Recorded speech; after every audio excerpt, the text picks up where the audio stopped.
সোনালী অতীত বাংলাদেশ জাতীয়তাবাদী দল খুলনা জেলা শাখার বিপ্লবী আহ্বায়ক আমাদের প্রাণপ্রিয় নেতা জনাব মনিরুজ্জামান নন্টু এ পর্যায়ে বক্তৃতা রাখার জন্য আমন্ত্রণ করছি জনাব মনিরুজ্জামান নন্টুকে। বিসমিল্লাহির রহমানির রহিম। খুলনা জেলার পটিয়াঘাটা উপজেলার অন্তর্গত সুরখালী ইউনিয়নের 1 ও 7 নম্বর ওয়ার্ডের আজকের এই সম্মেলন অনুষ্ঠানে উপস্থিত খুলনা জেলা বিএনপির অন্যতম যুগ্ম আহ্বায়ক সাবেক ছাত্রনেতা শেখ তৈবুর রহমান, খুলনা জেলা বিএনপির অন্যতম সদস্য সাবেক ছাত্রনেতা সুলতান মাহমুদ, উপস্থিত খুলনা জেলা বিএনপির অন্যতম সদস্য জিএম রফিকুল হাসান, উপস্থিত রয়েছেন মনিরুজ্জামান লেলিন, খুলনা জেলা বিএনপির অন্যতম সদস্য, উপস্থিত পটিয়াঘাটা উপজেলা শাখার সম্মানিত আহ্বায়ক ইজাদুর রহমান শামীম, সদস্যযোগ্য সদস্য সচিব খন্দকার ফারুক হোসেন, এই অঞ্চলের সম্মানিত নেতৃবৃন্দ, আসসালামু আলাইকুম। আজকে সরাসরি ব্যালটের মাধ্যমে তৃণমূল নেতা কর্মীরা তাদের নেতা নির্বাচিত করেছেন। এই আভ্যন্তরীণ গণতান্ত্রিক চর্চার প্রক্রিয়া এটা বিএনপির নিজস্ব সত্তা। আজকে যারা বিভিন্নভাবে বিএনপিকে কটাক্ষ করতে চায়, যারা গণতন্ত্র নিয়ে প্রশ্নবিদ্ধ করতে চায়, তাদের কাছে বিনয়ের সাথে অনুরোধ জানাবো, দেখে যান এই প্রত্যন্ত অঞ্চলের বিএনপি নেতা কর্মীরা গণতন্ত্র চর্চার প্রতি কতটুকু বেশি শ্রদ্ধাশীল। তারা গোপন ব্যালটের মাধ্যমে ভোট প্রয়োগ করে তাদের নেতা নির্বাচিত করছে। বিএনপি জন্মলগ্ন থেকে গণতন্ত্রের প্রতি শ্রদ্ধাশীল এবং গণতান্ত্রিক রাজনৈতিক সংগঠন। 1978 সালের 1 সেপ্টেম্বর মহান মুক্তিযুদ্ধের ঘোষক শহীদ রাষ্ট্রপতি জিয়া রহমান যখন এই বিএনপি গঠন করেছিলেন, তারপর থেকে প্রতিটা স্তরে গণতান্ত্রিক পন্থায় সাংগঠনিক কর্মকাণ্ড সম্পূর্ণ হয়েছে। দীর্ঘ 15 বছর যে স্বৈরাচার সরকার বাংলাদেশের মসনদে ছিল, তারা বিরোধী মতবাদের রাজনৈতিক সংগঠনদেরকে রাজনৈতিক কর্মকাণ্ড করার কোনো সুযোগ দেয়নি। সঙ্গত কারণে তখন আমরা নির্বাচনের মাধ্যমে আজকের এই প্রক্রিয়ায় কমিটি গঠন করতে পারি না। 5ই আগস্টের পরে আপনারা দেখেছেন সমসাময়িক সময়ে রাজনৈতিক অঙ্গনের সবচেয়ে জনপ্রিয় রাজনৈতিক ব্যক্তিত্ব বিএনপির ভারপ্রাপ্ত চেয়ারম্যান জনাব তারেক রহমান বাংলাদেশের বিভিন্ন জেলায় এবং জেলার অন্তর্গত ইউনিয়ন এবং ওয়ার্ডে তৃণমূল নেতৃবৃন্দের ভোটের মাধ্যমে নেতা নির্বাচন করার প্রক্রিয়া নির্দেশনা দিয়েছেন। তারপর থেকে খুলনা সহ সারা বাংলাদেশে এই প্রক্রিয়া অব্যাহত রয়েছে। আপনাদের 15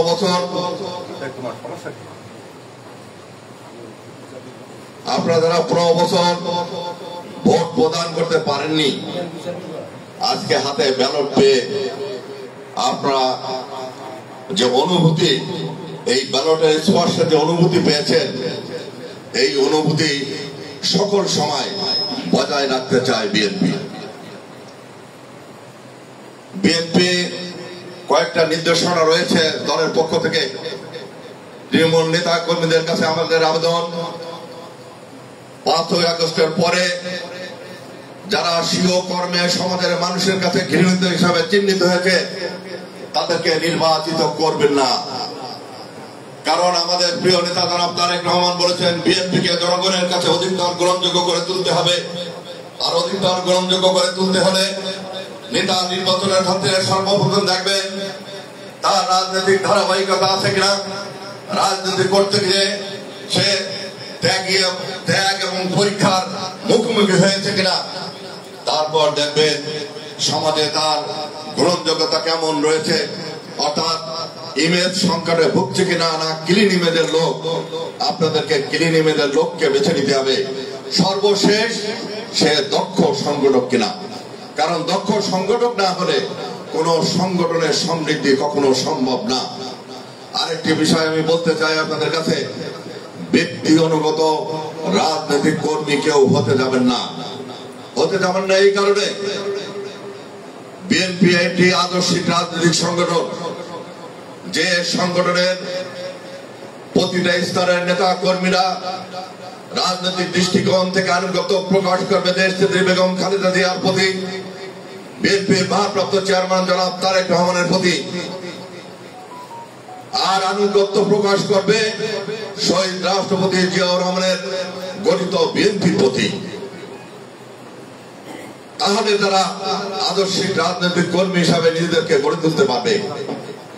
আর যদি ব্যক্তি আনুগত্য প্রকাশ করে পদ পদবি পেতে চান, তাহলে এই দল একদিন মুখ থুবড়ে পড়বে।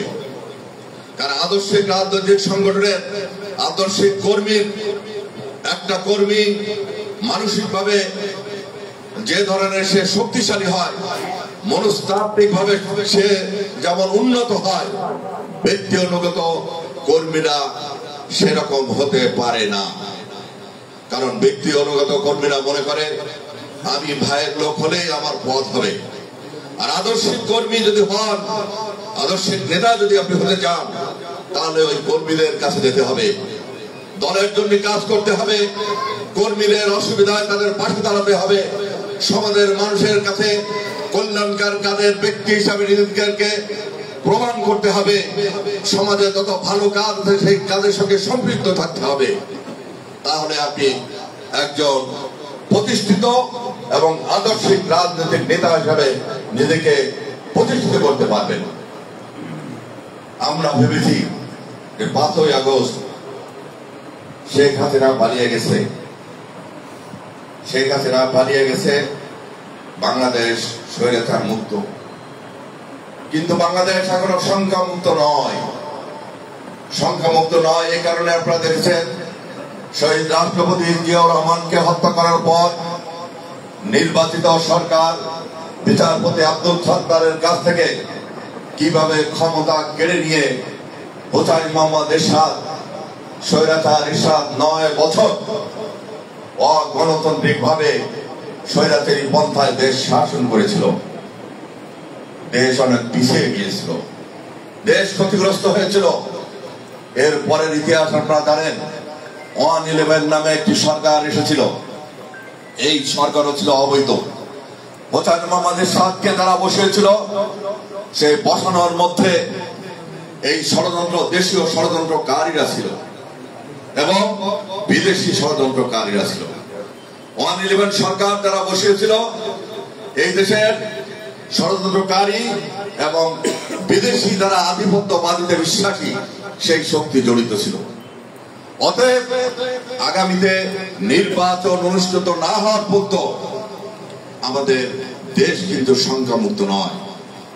এ দেশকে যদি সংখ্যামুক্ত করতে হয়, তাহলে প্রয়োজন একটি জাতীয় নির্বাচন, এবং যে নির্বাচনে বিএনপি যদি বিজয়ী হয়, তাহলে বাংলার মানুষ আবার গণতন্ত্র ফিরে পাবে, বৈষম্যহীন, নিরাপদ, উন্নত বাংলাদেশ দেখতে পাবে।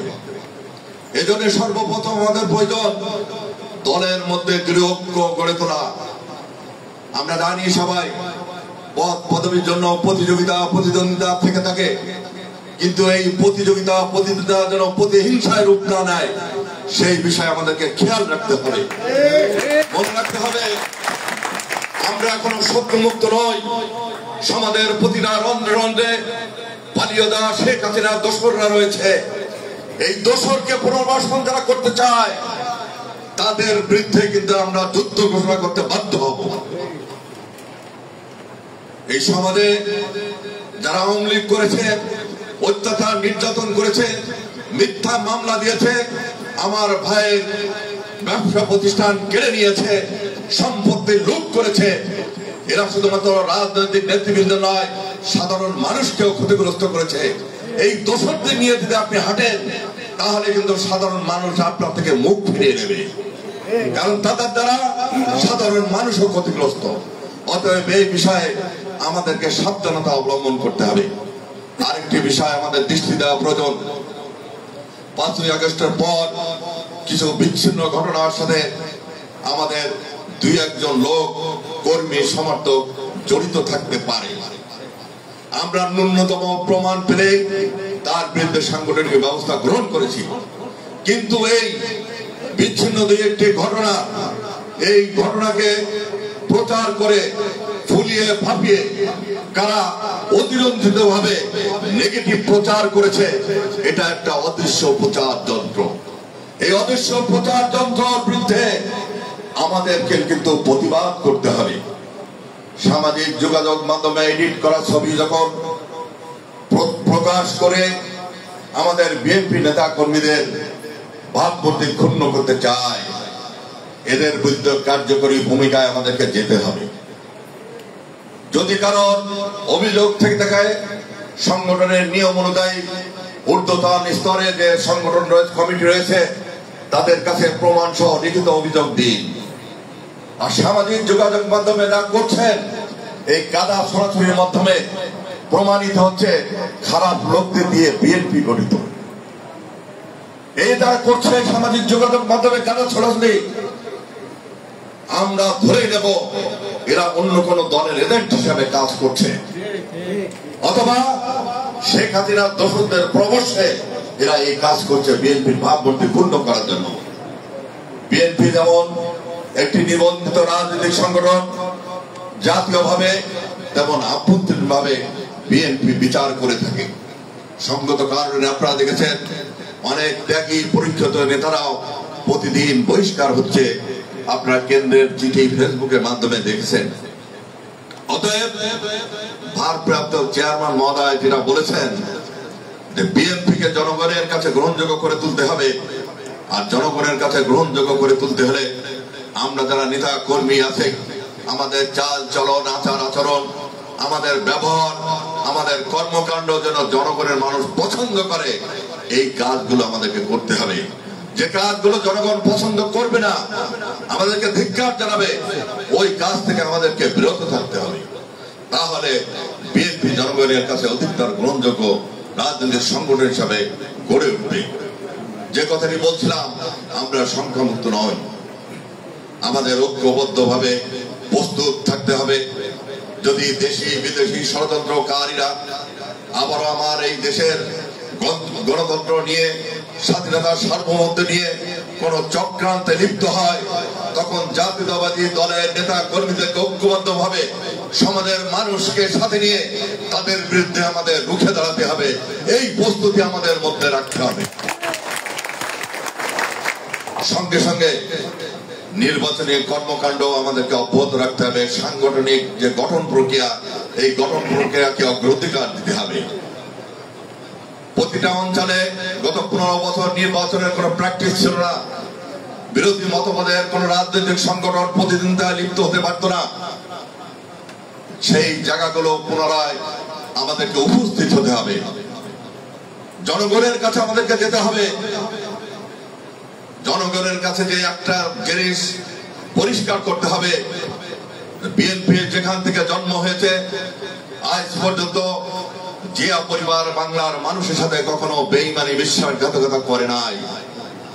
তাই তো শহীদ রাষ্ট্রপতি জিয়াউর রহমান শহীদ হওয়ার পরে গৃহিণী দেশনেত্রী বেগম খালেদা জিয়া রাজপথে দাঁড়িয়ে ঈশ্বরের সঙ্গে কোনো সময় আপোষ না করে আপোষহীন ভাবে নেতৃত্ব দিয়ে স্বৈরাচার এরশাদের পতন ঘটিয়েছে।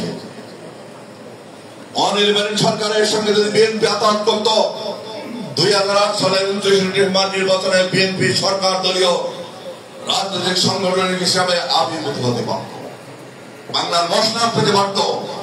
দেশনেত্রী বেগম খালেদা জিয়াকে রাজি করাতে পারে না। আজকে দিন পর্যন্ত জিয়া পরিবার সবচেয়ে বেশি অত্যাচারিত হয়েছে, নিগৃহীত হয়েছে, নিষ্পেষিত হয়েছে, জুলুমের শিকার হয়েছে।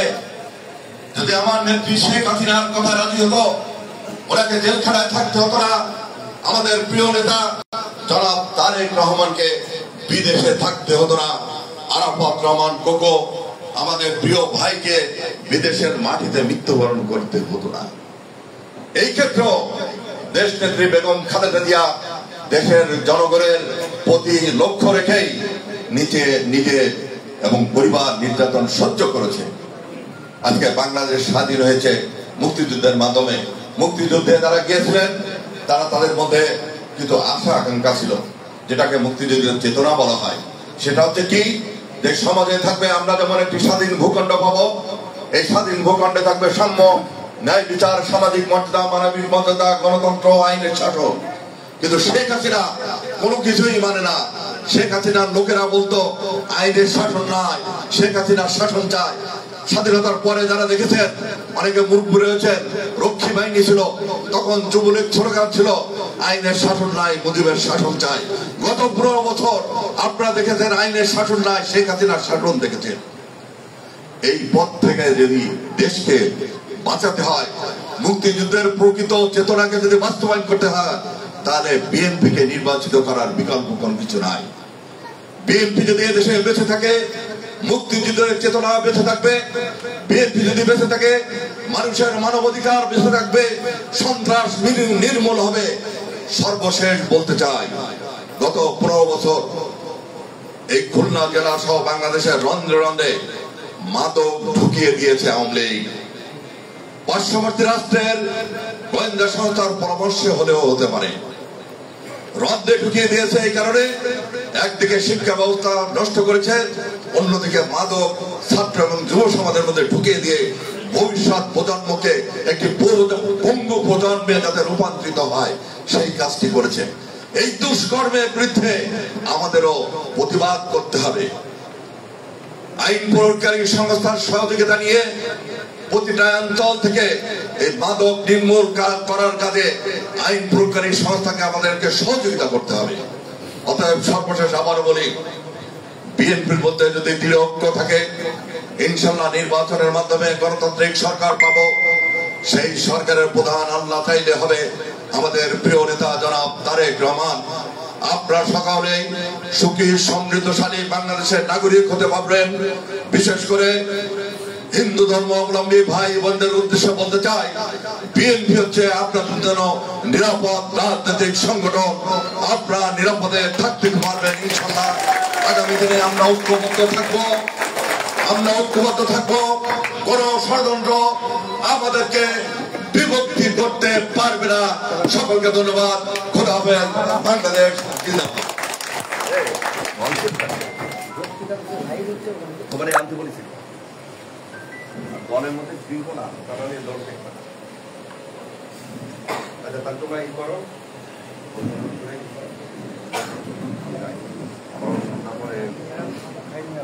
ওরা খাবে,